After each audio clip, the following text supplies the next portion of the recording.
sur l'écran noir de mes nuits blanches, moi je me fais du cinéma. Et sur l'écran noir du Saint-Joseph, au programme cette semaine... Au fait, le Saint-Joseph, c'est quoi? C'est où? C'est le cinéma associatif de Sainte-Marie, à Pornic. Mais encore? Un cinéma 100% bénévole, 0% pub, 100% cinéma. Cinéma. Bonjour à tous, vous écoutez Jazz FM, vous nous écoutez en vraie radio et comme toutes les semaines, c'est la rubrique, la chronique cinéma, le cinéma Saint-Joseph de Sainte-Marie-sur-Mer. Cette semaine, c'est Nathalie qui va nous présenter les films proposés aux spectateurs pour cette semaine du 26 novembre au 2 décembre. Bonjour Nathalie. Bonjour Jim. Alors, quels sont les films que nous allons pouvoir découvrir sur le grand écran du Saint-Joseph cette semaine ? Alors, pour démarrer, La femme la plus riche du monde, nous avons 3 séances proposées cette semaine. Le film Les Braises, nous avons aussi 3 séances. 2 procureurs, nous avons 2 séances. La comédie T'as pas changé, 3 séances. L'inconnu de la Grande Arche, nous avons 2 séances. Et enfin, Joyeux Noël, à ne pas rater, le mardi 2 décembre, une séance. C'est vrai que Noël se rapproche à grands pas et ça passe très très vite le temps, généralement, dans cette période de l'année. Ouais. Tout à fait, mais le mois de décembre, nous allons avoir aussi plein de bons moments. Et on se fera un plaisir d'en parler sur l'antenne de Jazz FM, il n'y a aucun souci. Chaque semaine, chaque mercredi en fait, on retrouve les films qui sont présentés sur votre grand écran. J'avais une petite musique de film, on va pouvoir la mettre en fond sonore. C'est la musique qui accompagne ce film très drôle, j'en ai des bons retours, La femme la plus riche du monde. Tout à fait, donc déjà très belle musique, hein, on peut l'entendre. Bien entendu, on pense à l'histoire de Liliane Bettencourt, mais ce n'est pas ça. Thierry Cliffat, le metteur en scène, s'est effectivement librement inspiré de l'affaire Bettencourt, mais Liliane Bettencourt, en fait, est interprétée par Isabelle Huppert, qui est une jeune et belle femme, et non pas donc une mamie à la fin de sa vie. Et donc, nous avons Marianne Favert, qui est donc interprétée par Isabelle Huppert. Donc, le cinéaste s'est inspiré de l'affaire Bettencourt, mais il raconte le destin de ces grandes familles industrielles françaises dont une partie du pouvoir s'est construite sur des zones d'ombre. En l'occurrence, ici, c'est la collaboration. Alors, c'est une comédie vraiment grinçante qui a été tournée en Belgique. Donc, pour les amis belges, Bruxelles, La Hulpe et Charleroi, à l'été 2024. Il a eu différentes inspirations pour écrire son film. La série Succession, qui est peut-être connue, qui évoque les luttes internes d'une famille richissime. C'est une série qui a beaucoup de succès. Ainsi que Les Liaisons dangereuses de Stéphane Frears, parce qu'il y a beaucoup de joutes verbales entre les personnages. Donc on va le retrouver dans ce film. Alors pour vous raconter un petit peu, il y a un couple vraiment qui fait rire aux éclats, Isabelle Huppert, Laurent Lafitte, ainsi que les dialogues ciselés. Donc on dit que Laurent Lafitte est dans une de ses meilleures interprétations, il est remarquable, et il est photographe flamboyant, et il réveille une Marianne Favert qui se sent éteinte. Il était temps, parce qu'elle est milliardaire. Il est photographe. Tous les opposent, mais très vite, les deux font la paire. Et le trublion sème la pagaille dans cet hôtel particulier de Neuilly où il débarque à mobilette. Donc c'est vraiment un bonheur de voir la comédie de l'année, souvent dans des salles combles où on entend des rires plus d'une vingtaine de fois. À souligner. Donc les scénarios, le dialogue sont cinglants et on va passer du burlesque au drame familial avec brio. L'affaire Bettencourt a bien entendu défrayé la chronique au début des années 2000, mais là on a une version beaucoup plus drôle. Le casting, bien entendu, est 5 étoiles, donc ça donne envie d'aller voir tous ces acteurs. Isabelle Huppert est géniale, en femme d'affaires, qui gère son entreprise de cosmétiques, la plus commune du monde, mais c'est aussi une femme qui s'ennuie dans un quotidien qui manque d'imprévus, de folie, de jeunesse. Sa fille est en manque d'amour maternel, Elle est vraiment éteinte. Et là, on a une émouvante Marina Foïs, ainsi que son mari, relativement discret, un très bon André Marcon. Lorsqu'elle rencontre le photographe haut en couleur Pierre-Alain Fantin, donc jubilatoire et inénarrable Laurent Lafitte, pour une séance photo, c'est un coup de foudre amical.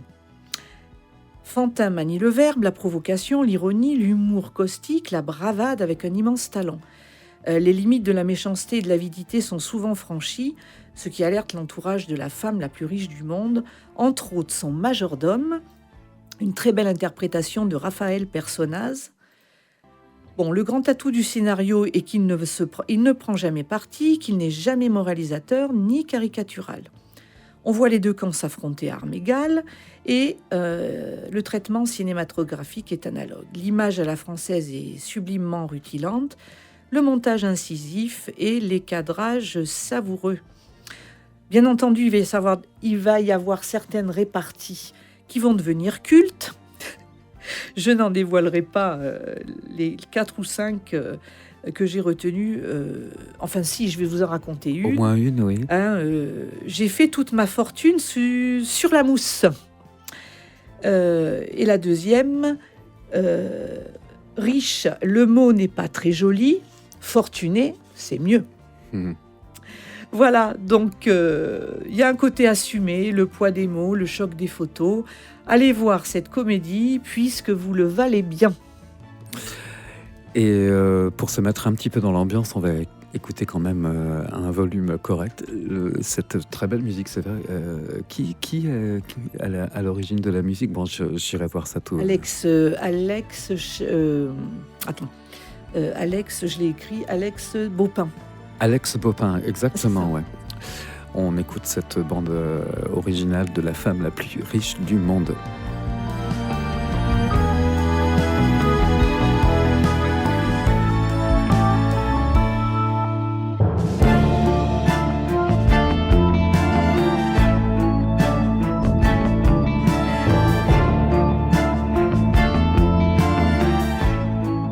Avec Isabelle Huppert dans le premier rôle, la femme la plus riche du monde. Il y avait également un deuxième film où vous souhaitiez faire un focus. Tu n'as pas changé, c'est ça? T'as pas changé. T'as pas changé. Alors, t'as pas changé, effectivement. C'est une comédie. Donc, la comédie qui est attendue, beaucoup de publicité autour de ce film de Jérôme Commandeur, qui maintenant est devenu metteur en scène, réalisateur et qui a du succès. Pareil, c'est une comédie hilarante. Là, on est aussi avec des acteurs bien connus. On va suivre les retrouvailles de 4 anciens lycéens 30 ans après le bac. Donc les quinquas, un petit peu la vie des quinquas. Malheureusement, c'est à l'occasion des obsèques de leur ami Dadu. Les personnages, donc Laurent Lafitte, que l'on retrouve à nouveau, François Damins et Vanessa Paradis, ainsi que Jérôme Commandeur. Alors, les 4 loustics se réunissent pour une fête après l'enterrement et ils doivent faire face à leur passé et à leurs rêves inachevés. Ils improvisent alors une réunion de promo. À l'âge où on est censé être installé, autour de la cinquantaine, ils découvrent surtout des pages mal tournées, des carrières en berne, des amours défraîchis et des illusions cabossées. Bon, entre humour et mélancolie, T'as pas changé capte avec finesse la fragilité de la cinquantaine, ce moment où l'on regarde derrière soi autant qu'on s'accroche à demain. Le trio François Damiens, Laurent Lafitte et Vanessa Paradis fonctionne à merveille. À contre-emploi, Damiens et Commandeur émeuvent particulièrement. Lafitte campe un chanteur des années 90 sur le déclin. Il est convaincant, même si ses performances vocales rappellent pourquoi sa carrière n'a jamais pris le tournant qu'il espérait. Vanessa Paradis, elle chante faux. Mais elle apporte une grâce discrète comme une passerelle entre les années lycée et le présent. Pour paraphraser Jacques Brel, rien ne nous empêche de revivre infiniment notre enfance, de vivre à remonter le temps, de déchirer la fin du livre. Donc c'est le 3e film de Jérôme Commandeur. Ici, une œuvre doudou qui fait du bien et nous réconcilie au fond avec nos espérances déçues. Une comédie réconfortante et nostalgique qui va nous permettre de passer un bon moment en ce mois de décembre. T'as pas changé. 3e film de Jérôme Commandeur. Ouais. Merci beaucoup. Nathalie, je crois qu'on en a fait le tour pour cette semaine, du 26 novembre au 2 décembre. Voilà, 2 films développés et puis une proposition de 6 films que vous pourrez retrouver sur notre site internet et avec toujours la possibilité de réserver les places. Si vous tapez Cinéma Saint-Joseph-Pornic, vous allez trouver votre site immédiatement et toute la programmation dont nous venons de détailler 2 films en tout cas, et plus tous les films qu'on retrouve toutes les semaines sur votre grand écran. Merci beaucoup Nathalie, bonne semaine à vous. Merci Jim. À bientôt. À bientôt. À bientôt. Et je t'emmène